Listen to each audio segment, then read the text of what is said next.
সাভারে ছাত্র আন্দোলনে গুলি করে রুহুল আমিন নামে এক শিক্ষার্থীকে হত্যা প্রচেষ্টার ঘটনায় সাবেক সংসদ সদস্য মোহাম্মদ সাইফুল ইসলাম সহ 453 জনের বিরুদ্ধে মামলা দায়ের করা হয়েছে।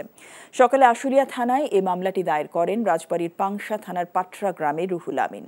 আসামিদের বিরুদ্ধে পরস্পরের যোগসাজশে অস্ত্রশস্ত্রে সজ্জিত হয়ে দাঙ্গা হাঙ্গামা, মারপিট ও গুলিবর্ষণ করে গুরুতর জখম সহ হত্যা প্রচেষ্টারও হুকুম দেবার অভিযোগ আনা হয়েছে।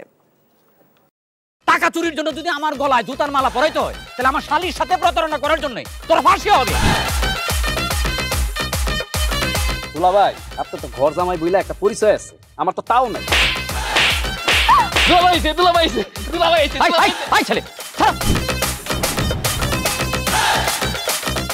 রাজনৈতিক ফ্যামিলির মেয়ে হয়ে ওই কাজ করবে।